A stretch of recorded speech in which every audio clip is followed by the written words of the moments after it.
Hey gang, welcome back. Me again, and I thought I would take a few minutes as promised to tell you about this ESP USA M2 Floyd Rose. This particular guitar is in a finish that ESP calls orange marble, which is essentially almost like a muscle car, slightly burnt orange, which has a faux finish applied to it.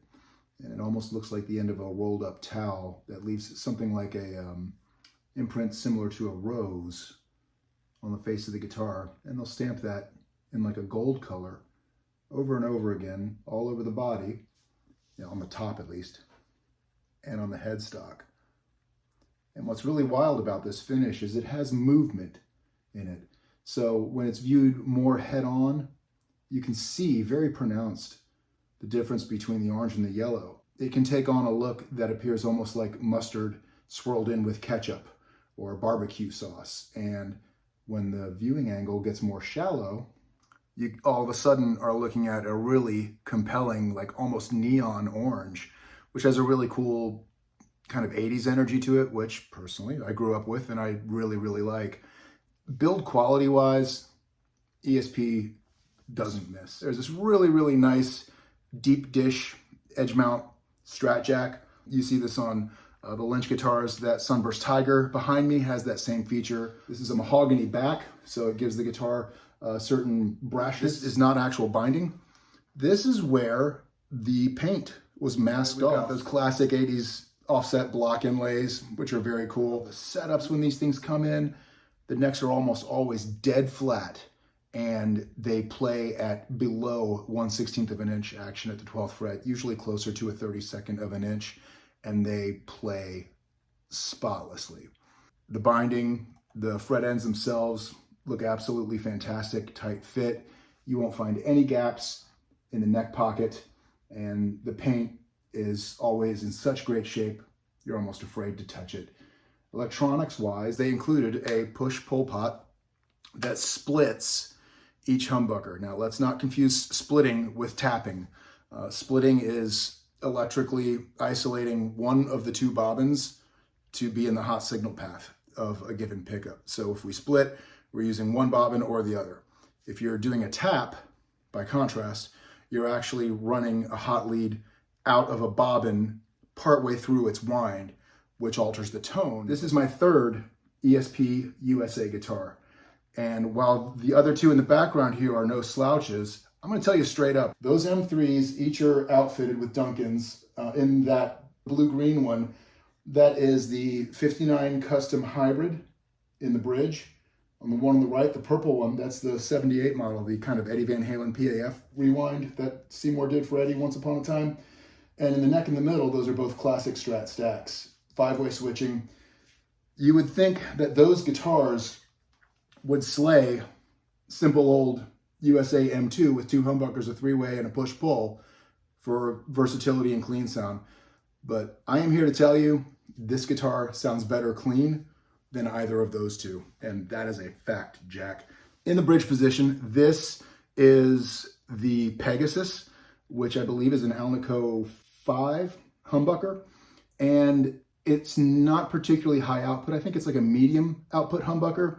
And it has a really kind of like rich, complex harmonic presence over the high mids and the highs. It's a little tighter and thinner on the bottom, but it's super articulate. It sounds really great when it's split.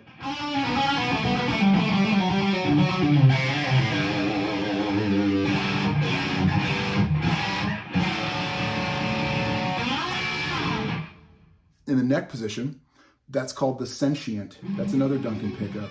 And you would think it would be like a Metal Monster pickup, but to be honest, Duncan themselves, they describe/bill this pickup as being something that's smack dab in the middle, design-wise, between, I believe what they say is the Jazz and the 59. And those are both like vintage to medium output, clear sounding humbuckers.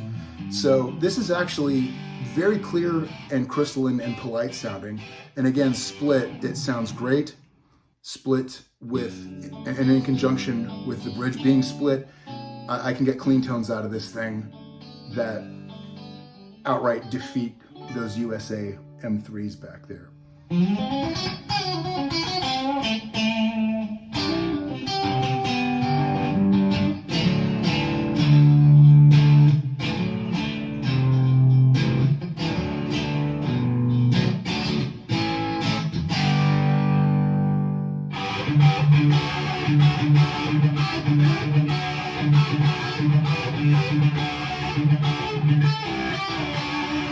tonally, it makes the grade. It's got a great clear presency character to its tone. And when I got the guitar and I started playing with this push-pull, really get some awesome clean tones out of it. And believe it or not, the carve on this neck and the overall playability of it feels strikingly similar to an LTD 1987 M2 model that has a, what do they call that? The rainbow crackle finish that I got just about a year or so ago. They compare stunningly similarly, these two guitars, but for something that literally costs, what, almost 5 times more than that guitar, this is definitely much higher quality. Given the fact that I used to be a luthier, I think I'd be doing you all a disservice if I didn't open this thing up and take a look at the components and the wiring in the back. So what do you say we throw this on the bench in the workshop? Well, all right. I always say it's a fool who puts a screwdriver near a brand new guitar finish, especially something like an ESP, but I think it's worth it in this case. I just want to point out the incredibly neat wiring job that ESP has done in here. Note that the entire cavity is painted in shielding paint, and that the pots each have a nice little rectangular recess routed to sort of make room for the lugs, etc. So you can see the push-pull pot there for the tone, which is a humbucking / split proposition there. And I want to draw your attention specifically to this switch. That is a quality pickup selector switch. This is not. This is what you will see in a lot of Japanese-made guitars. It comes in a lot of Ibanez. This particular one came out of one of my Fender HM Strat reissues. I own several of those guitars, and on at least one of them, this switch was bad right from the factory. So you can regard this as junk. That is quality, and that is very thoughtfully and neatly wired and shielded. And the back of the control cavity cover is very thoughtfully shielded as well. So you can see the black spot that faces out, and this is on the inside of the cavity. So good job, ESP. Appreciate it. Just give you a look at the back here before I stitch this thing back up. And please note, the Spurzl standard tuners, some of the best that you can buy. So I hope you've enjoyed the sound bits and the playthrough on this. This is an awesome guitar. If you're in the market for a high-end guitar, don't sleep on the ESP USA stuff. I always look forward to sharing with you and keeping you in the know as best I can about what's going on with these instruments. So y'all take care. I'll see you soon.